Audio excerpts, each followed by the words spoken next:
Hi, I'm Debanjana and welcome to my channel on academic publishing. Today's topics are figures, tables and their legend. Figures and tables are an important part of a paper or a presentation because they are basically the data that you have worked long hours in the lab or the office to get. If you look at papers from the 1900s, people used to make figures like this where you see the use of dashed and dotted lines. Now, in the present time, since we have both electronic and print modes of paper publishing, we can use any and all of the colors available in this whole spectrum, right? Well, think again.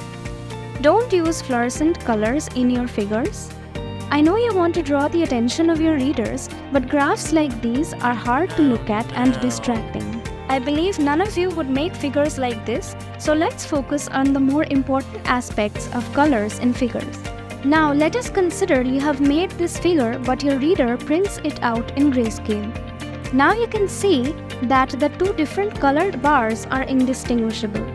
To avoid a scenario like this, you can shade one of the colors to make the figure look like this, and then the grayscale data would even be distinguishable. Shading the bars in the graphs would also help colorblind people.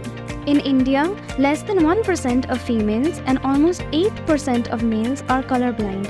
A colorblind person would not be able to read the number in this circle. Thus, a color scheme like this would be difficult to distinguish for a colorblind person, but a color scheme like this would be fine and would be distinguishable.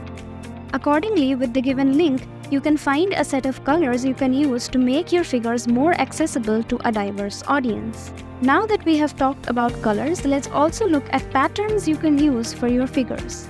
To avoid confusion among your data points, try to use different patterns for the figure points like this. Even if you want to keep your data points of the same symbol, make sure to label your data points properly so that it is easy to interpret. Another example is this, where you can see in the grayscale data that the countries Chile and rest of the world are indistinguishable.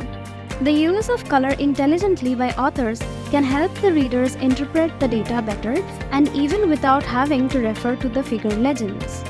You can make your figures using various software such as Origin, MATLAB, Adobe Illustrator, etc. Remember to have high-resolution figures, exporting them in TIFF format or other formats. If you have any topics in mind that you would like me to discuss, leave them in the comment section below. The figure legends would be the caption of the figure and they describe the figure. The figure legend should be a standalone, self-explanatory part of the figure. If you look at the figure legends of journals like Science and Nature, you would see that the figure legends are highly detailed. Make sure to mention the color schemes that you have used in the figure legend. Now, when I was looking at figure legends for papers, I found broadly two types of figure legends. This is the first type and this is the second type. Can you spot any difference between these two different figure legend types?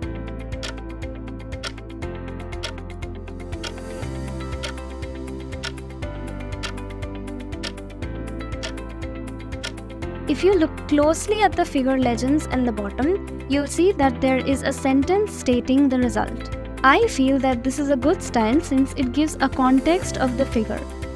Many a times, the figure is present at some position and the sentence referring to the figure is present at some other position, which is a bit annoying to me, but this one-liner in the figure legend helps to correlate to the figure. One important thing to remember while making figures or their legends or even the table legends is consistency in the compound names, short forms and units with what you have used in the text of the paper. The number of significant digits and decimals in tables should be consistent. Inconsistency in these may give the editor or a reviewer an impression that the author does not take the journal or editorial process seriously. Make your axes, labels, and data points big enough to be visible. If you are presenting, your data should be visible even to someone sitting at the back of the room, and if you are showing a poster, your data should be visible to someone standing further away from your poster.